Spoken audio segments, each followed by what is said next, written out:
fascinating about that statistic is that when women go for loans, they have a lot harder time to get it, but in general, women are charged higher rates and have better credit results. So, a woman pays more for a loan if she even gets it, and she's more likely to pay it back. Why is it then hard for them to get loans? What can we do about this?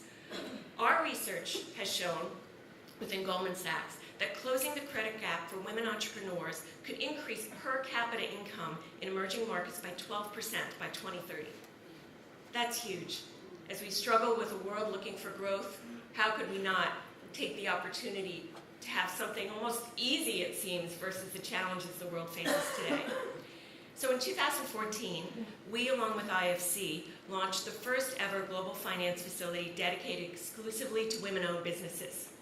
For investors, it's an interesting prospect, and I've talked to many pension funds, sovereign wealth funds, and other institutions around the world who've decided to invest for two reasons. One is to do good, but the other is to do well, because they are getting a chance in a yield-starved world where interest rates are quite low to get a great return on their investment from women who will pay this money back. This facility will enable 100,000 women entrepreneurs from around the world to access capital. To date, the facility has committed over $600 million to banks in 17 emerging markets countries that will enable approximately 30,000 women entrepreneurs to access capital.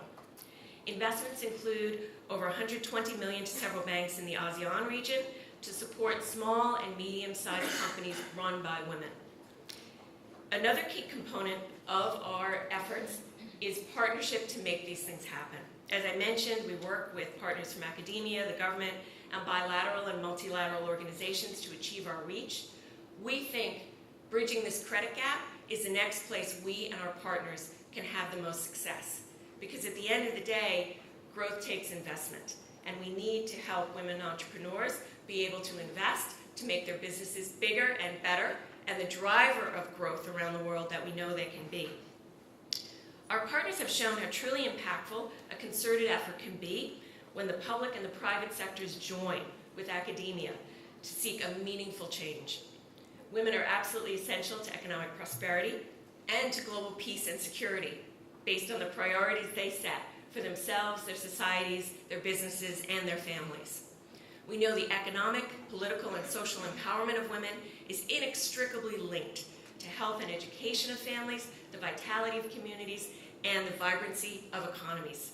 When women are educated, when they're involved in decisions that shape their lives, they make good decisions. Their children are better educated. Their health and nutrition improves. The family income rises, and the standards of living improve. They give it forward, because changing those things now makes those societies better for the future.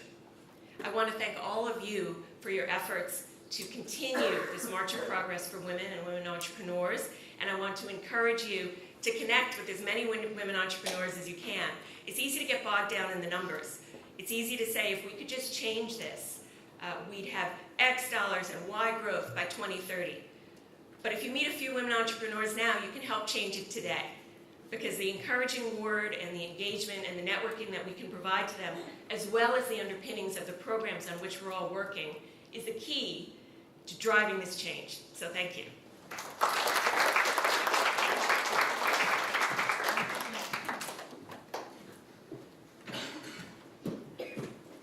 Thank you for your statement, Ms. Patel.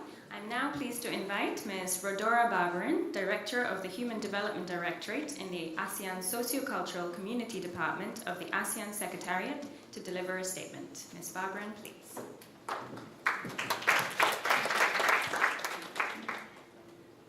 Very pleasant morning to everyone.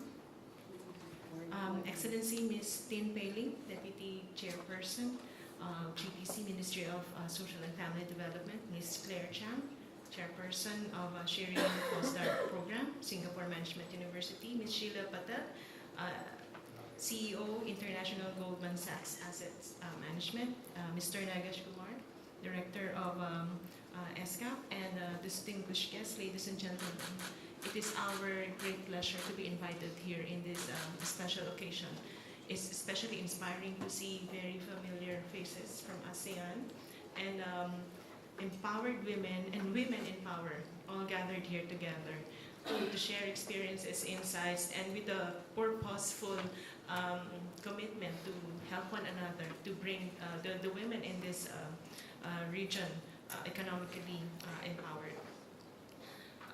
This opportunity that you have given ASEAN Secretariat on promoting women economic empowerment is truly exciting for us, and we are now learning of the multiple initiatives being undertaken by different sectors and stakeholders to ensure that women are not hindered from accessing resources to unleash their entrepreneurial potential. There is fundamental agreement, I believe, that this strategy of investing in women economic empowerment not only promotes gender equality but also makes a strong business proposition. Let me start by highlighting that ASEAN has consistently promoted the economic empowerment of women through regional cooperation. In the next 10 years, strategic measures pertaining to reducing barriers, ensuring equitable access for all, and engendering a culture of entrepreneurship in ASEAN, among others, are enshrined in the ASEAN Sociocultural Community Blueprint 2025. Now, to realize these strategic measures, programmatic initiatives of key ASEAN bodies have been planned, while some are already being implemented. The ASEAN Committee on Women's 5-year work plan has a specific objective on increasing access of women entrepreneurs, including young women, to finance, credit, markets, training, technology, and institutional mechanisms. Specifically, priority Area 5 of the work plan focuses on economic empowerment of women and covers the following initiatives. One is capacity building on gender-responsive value chain analysis in partnership with the trade sectors and the ASEAN Women Entrepreneurs Network. Second is sharing of policies and practices to increase capacities of women entrepreneurs in accessing finance, production, and marketing. Third is economic empowerment of elder women on financial security. Fourth is to strengthen capacity and network of AWEN by inviting AWEN to ACW's dialogues with the ASEAN Economic Community Pillar. And fifth, continuing support of the ACW focal points to the AWEN member at the national level. Sixth, to collaborate with labor officials to promote vocational training and skill upgrading of women in vulnerable employment. Seventh, to establish ICT platform for dialogues and consultation. Let me also share that in 2014, the ASEAN Women Entrepreneurs Network has been established, and it serves as an effective program and platform in linking women entrepreneurs in the region. Through peer-to-peer learning, capacity building, and networking, women entrepreneurs in the region have an increasing space to grow. Significantly, AWEN has been at the forefront of implementing the Great Women Project supported by the Government of Canada. Through this project, products from the ASEAN member states by women are featured and sold in the region. Currently, AWEN is in partnership with the Philippine senior economic officials and several ASEAN dialogue partners such as the United States, Australia, Canada, and they will conduct the ASEAN Women Business Conference on August 28 to September 9 this year in Manila, the Philippines. The ASEAN Coordinating Committee for Micro, Small, and Medium Enterprises, or the ASME, which is ASEAN sectoral body in charge of MSMEs, is currently engaged in promoting women economic empowerment. Through the Canada OECD project for ASEAN SMEs, or COPAS, ASME is drafting a policy handbook on strengthening women entrepreneurship. This handbook had been consulted with the ASEAN Committee on Women and the AWEN and will be endorsed before the year ends. The ASEAN Commission on the Protection and Promotion of the Rights of Women and Children, or ACWC, has identified in its 5-year plan a thematic area on strengthening economic rights of women with regard to the feminization of poverty, women's right to land and property.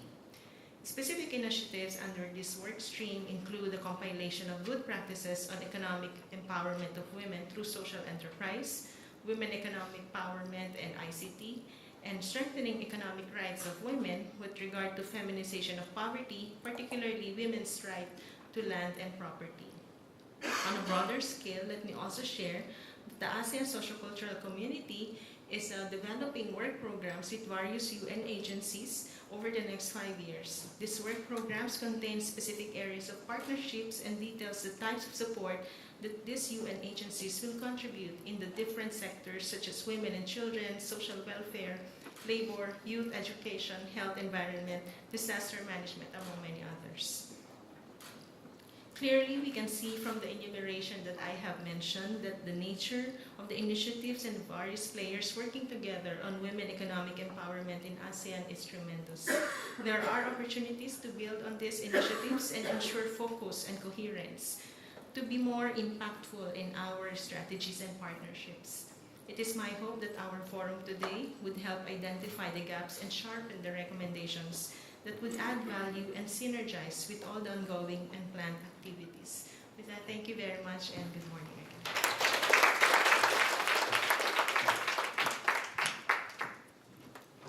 Thank you for your statement, Ms. Babrin.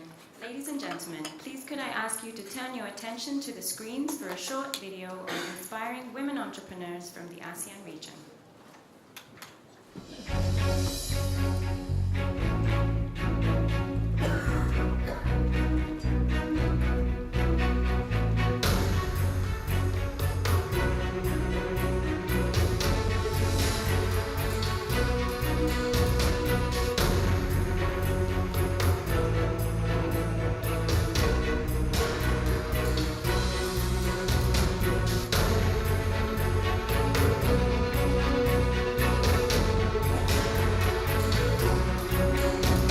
With the ASEAN economic community, there's huge potential. We can really leverage on skillful women to develop more products that are unique with ASEAN and take it to the global stage.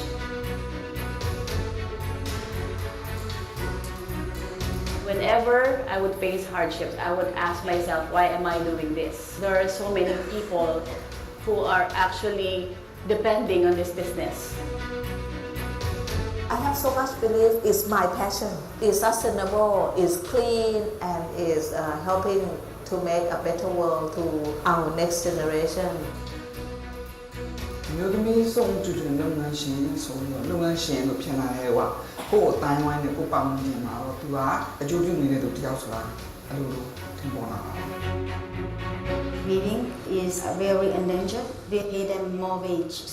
We have to improve their life.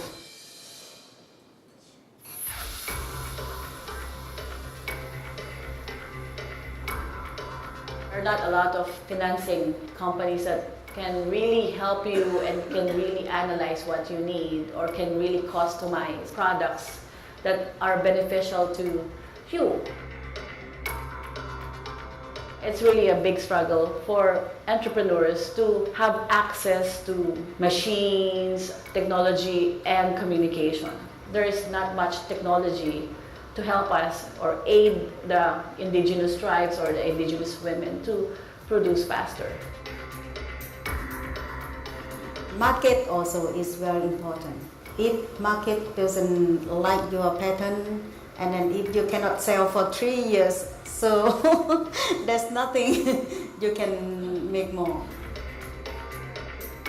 In registering our business, it's also quite difficult to put up business here in the Philippines because of all the documentations that you need. There is no one informative memo from the government on how you're going to start a business. We can see that there is a trend for women to stay home and start businesses in Malaysia. Sadly, most of these businesses are probably not registered. အဲ့ဒီချိန်ခါတော့အဒီလိုတွေက challenges တွေအများကြီးပါပဲရှင်းပြောတော့ business management အဒီလိုမှမရှိဘူး financial management အဒီလိုမှမရှိဘူးသင်ခန်းစာအနေနဲ့အဒီလိုကဒါဝင်ပြီးတော့အဒီလိုအချိန်ယူပြီးတော့ဆောင်ရွက်ရင်အောင်မြင်တဲ့စီးပွားရေးလုပ်ငန်းရှင်စောင့်ဝယ်ရေးလုပ်ငန်းရှင်အမျိုးသမီးတယောက်ရဲ့ဘဝကိုအဒီကရရှိလာတယ်ပေါ့နော် Being a woman, we have the lack of the confidence in ourselves, and we are kindly shy when we want to say something. I think we have to go across this line inside ourselves and show your ability and give yourself opportunity to stand on any stage that you can and be yourself. Then there's also family challenges. I'm a mother of 6 children, so there's that challenge of balancing your work and your family time.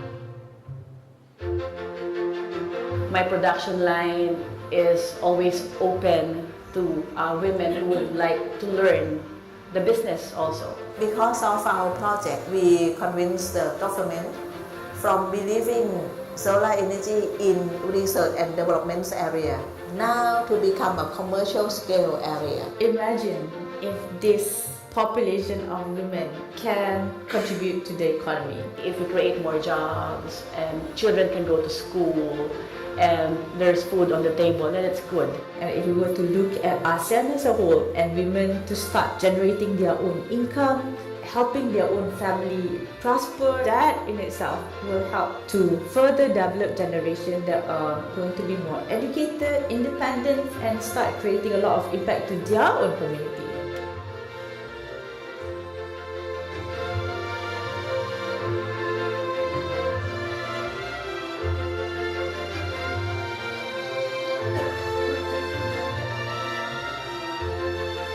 Together, we can make it happen.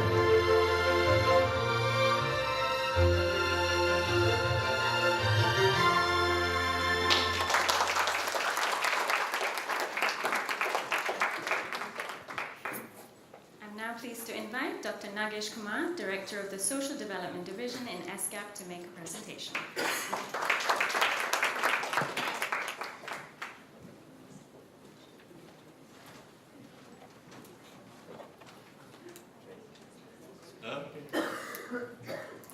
Good morning. Ms. Tin Piling, the Deputy Chairperson, thank you. Government Parliamentary Committee for Social and Family Department, Singapore. We just heard your very inspiring address. Ms. Claire Chang, Chairperson of Shirin Fozdar Program, Singapore Management University, and our host this morning. Ms. Sheila Patel, CEO of International Goldman Sachs Asset Management Company, which is our partner for the work on women entrepreneurship for last several years, which started with Dr. Nolene Hazer, and she was our leader. Ms. Rodora Babaram, Director of Human Development Directorate, ASEAN Socio-Cultural Community Department, ASEAN Secretariat. Again, a very important address we just heard. My former boss and leader, Dr. Nolene Hazer, you all know about her and the inspiring work she has done over the years in the United Nations and beyond. She used to be the Under-Secretary General of United Nations and Executive Secretary of ESCAP, and we learned a lot from her, and Sheila has mentioned many things about her, but there is a lot which can be said. So, and she belongs to Singapore, and so she's Singapore's gift to the world and to the world of women. All the very distinguished members of this audience, excellencies and friends. I'm very privileged and pleased to be part of this group of very distinguished and exceptional leaders, women leaders, and all those working and committed to promoting women's empowerment through entrepreneurship. And I'm going to share this morning, and what has been said this morning by very exceptional leaders at this forum. I'm going to share with you highlights of a recent study done at ESCAP, the message of which were captured very well in this film, short film, but some highlights of that. And this study, as you know, is a part of a larger project which has been supported for the last several years by Goldman Sachs. So we are very grateful to you, for Sheila, for this partnership. And I'm also very much grateful to SMU and the Shirin Fozdar program and leadership of Claire and all other colleagues, Martin. And thank you very much for this partnership. We are all working together to the same cause. Very, very good to be part of this partnership and leadership. Very quickly to this presentation, which sums up some highlights of this study. And the study would be, are we distributing? Yes, it will be circulated in a moment. So the context has been very well set by the speeches made this morning. Women's economic empowerment is a fundamental human right, and it's also a very important critical development goal. It was part of the Millennium Development Goals.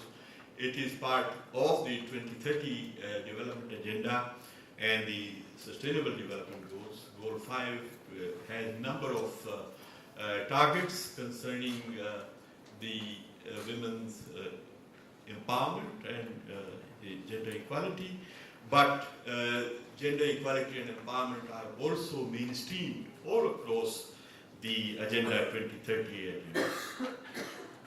We at ESCAP, like many of you, believe that entrepreneurship is a very important pathway for empowerment of women because of all the good things it brings with it. It creates jobs, it helps in poverty reduction, and contributes to economic growth.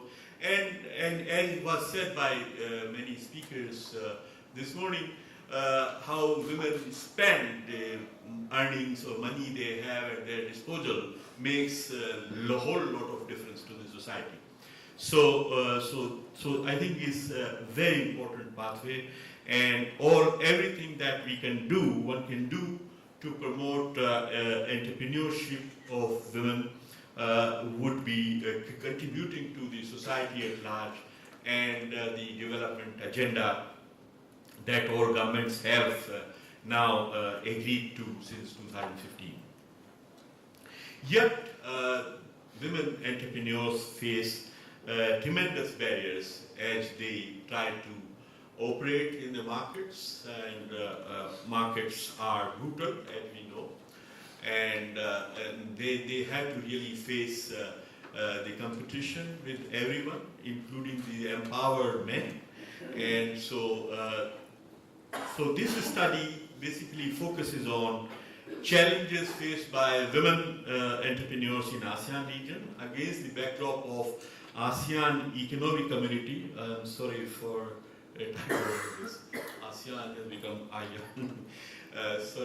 ASEAN Economic Community, the 2025 blueprint of which was talked about, and it's a very very important agenda of work that has been adopted by ASEAN, and ASEAN is beyond any doubt the most important regional grouping in Asia and the Pacific, and which has continuously deepened its economic integration, culminating into ASEAN Economic Community. And this 2025 blueprint is a very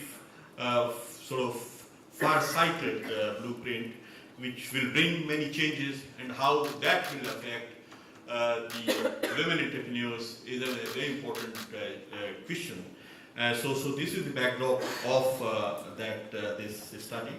And the new disruptive technological changes, for instance, artificial intelligence, cloud computing, the Internet of Things, how they will impact the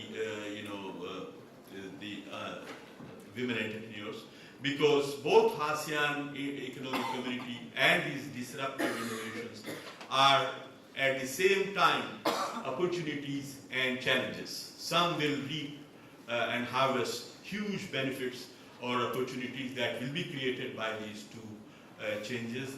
There will be others who will be possibly affected adversely from them.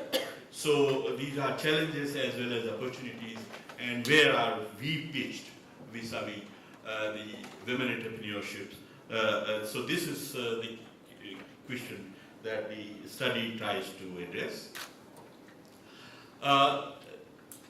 Just to begin with a few numbers, first of all, ASEAN as a sub-region is ahead of other sub-regions in Asia and the Pacific in terms of women empowerment, in terms of labor force participation rates. For instance, if you compare ASEAN with South Asian countries, you will find that ASEAN has done much better. Yet, the gender gap in labor force participation in ASEAN still remains considerable at 23%. And while there are inter-country variations, the widest gap is in Indonesia at 32.8%. So this is something to be kept in mind, that there is a huge opportunity cost of not having gender parity or gender equality in terms of labor force participation that we are missing out. We are not able to reap out. There was a recent study by McKinsey's Global Institute which talked about additional $12 trillion of GDP added to global GDP by